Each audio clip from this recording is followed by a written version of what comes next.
What's the show about? It's about, well, performing.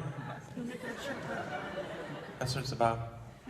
I try to make my show about other things, but it always ends up becoming about performing. And what he says right there brings up a really great point. A lot of his performances in the past have been about performing. For example, in 2010, he had Oboe, which made fun of hip-hop stars, and then he had Art is Dead, which really explained his personal feelings towards performing. And then 3 years later in What, he had the song Repeat Stuff, which is where he made fun of corporate pop stars, and then he proceeded to end the show with this.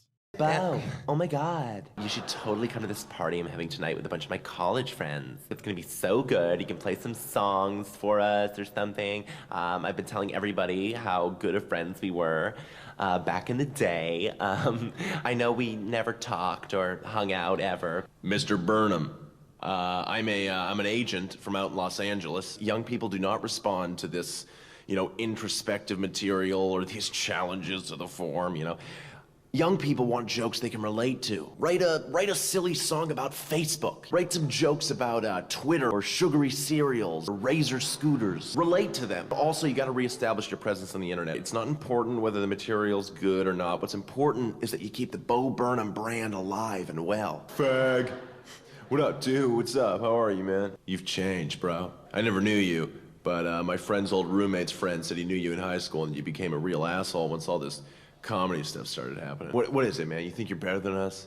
Yo, why are you acting all quiet and weird right now? Yo, I know why you are. It's because you're an arrogant prick. That's why, an arrogant fucking prick. I once heard that you actually act quiet because you're shy and introverted in real life and that people shouldn't expect you to act the same way off stage as you do on stage. Yeah, that makes no sense. So we had the classmate that's trying to get Bo to come to some party because he's famous now. And then we had the manager who's trying to tell Bo exactly what he needs to do to become the most successful and the most rich. And then we had the last guy who's about Bo's age and is calling him out for changing when he's never even met Bo. It becomes pretty clear how uncomfortable Bo feels with that and how overwhelming it is to hear people talk about you as if they know you. But he quickly realizes he has a chance to take control. Bo, oh my god. Mr. Burnham. Bo, Fag. Bo, oh my god. Mr. Burnham. Bo, Fag. Bo, oh my god. Mr. Fag. Mr. Fag. Bo, Fag. oh my god. Mr. Burnham. Bo, Fag. Bo, oh my god. Mr. Burnham. Bo, Bo. Hey! Hey! You're not gonna hit the girl? That's sexist. Mr. Bo. We think you've changed, bro. We know best. You suck. We think you've changed, bro. We know best. You suck. We think we know You. We think we know You. We think we know You. We think we know You. We think we know You. We think we know You. We think we know You. Bo took control of what those people were saying and basically got down to what they were really trying to say. And that's that they think they know him. And once he realizes that's what they were trying to say, you can see his defeat and his frustration. And just the look on his face, you can ultimately see how much it affects him and how much it really makes him want to quit. We think we know You. We think we know You. We think we know You. We think we know You. We think we know You. We think we know You. We think we know You. We think we know You. We think we know You. We think we know You. We think we know You. We think we know You. We think we know You. We think we know We think we know We think we know We think we know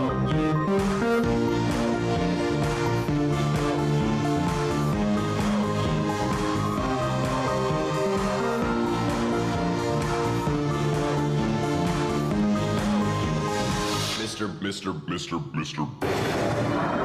The most important part about that, if you didn't notice, was the voices slowly fading out and Bo's music slowly getting louder. That just makes it obvious that the best way for Bo to not deal with all that bullshit is to just make more music, which is what he's good at. And it builds up to a point where their voices are completely gone and he's just making music. And I love that. He could have easily ended it right there, but he chose not to, and he continued on with this next part, and I'm really glad that he did, because it brings a whole different perspective to it, and unfortunately for you, gives me much more to talk about.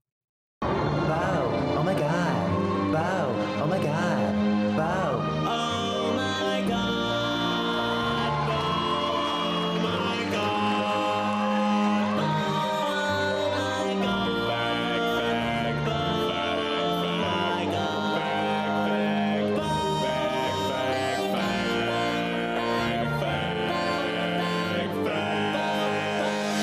like I said, he could have easily ended it there and it would have been a story about someone who had 3 people trying to control his life and he drowned them out with music. But that's not the first time we've heard that. We hear that all the time from every artist out there. But what Bo did differently was he embraced what they said, even if he didn't agree, and he turned it into something he wanted to hear instead of totally ignoring what they had to say. He could take what they had to say and make it useful to him.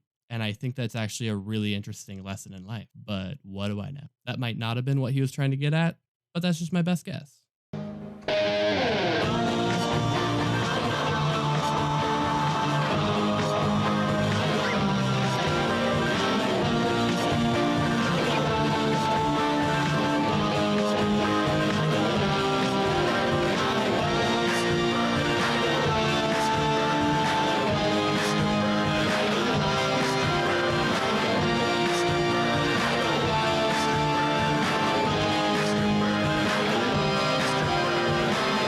Mr. Burnham. So getting back to what we initially were talking about, that was a perfect example of how What became a show about performing.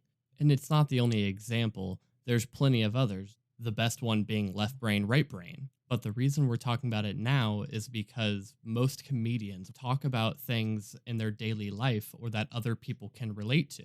And that's what Bo is trying to do, but he always ends up talking about performing, which should not be relatable to people. I started performing very young, professionally, as a teen.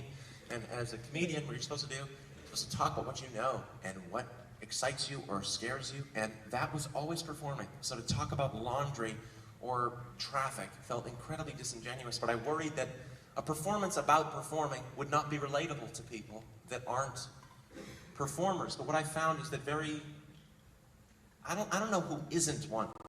And that right there is one of the most thought-provoking statements I've ever heard from him. Who isn't a performer? Can we get the house lights up for a second? Let the lights on stage fade away. And then bring up the lights so we can see. Now, look, we're all the same now. I mean, you're all facing this way still.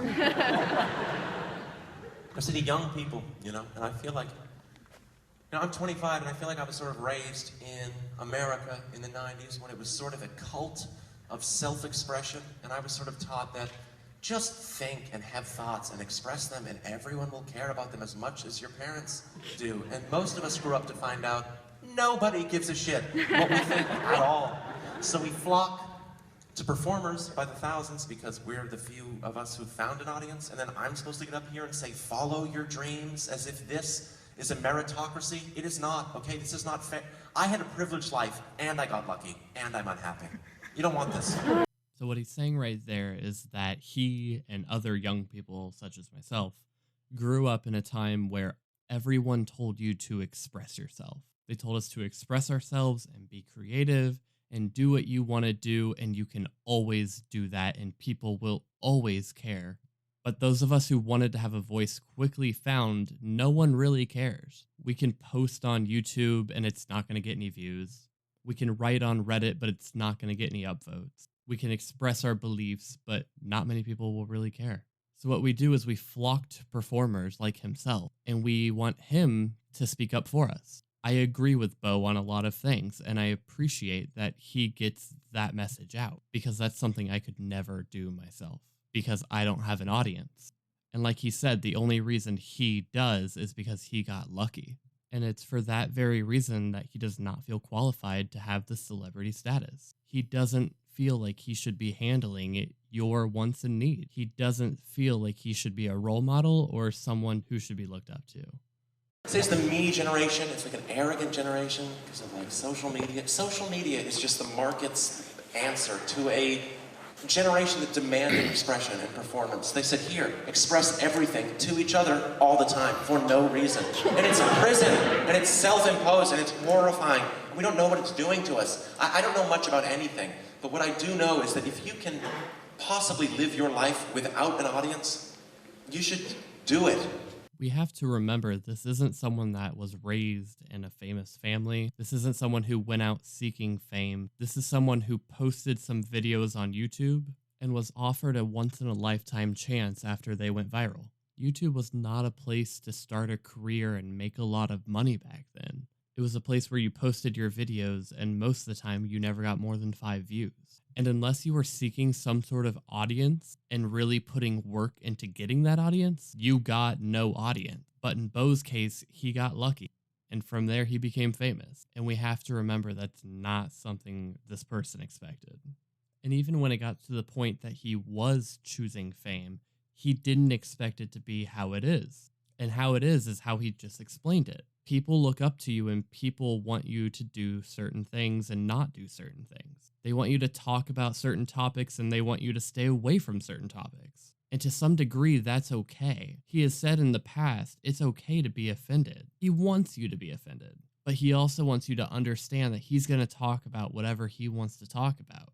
And that's where this next song really goes. The truth is my biggest problem's you. I want to please you, but I want to stay true to myself. I want to give you the night out that you deserve, but I want to say what I think and not care what you think about it. A part of me loves you, a part of me hates you, a part of me needs you, a part of me fears you, and I don't think that I can handle this right now.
Torrington, good night.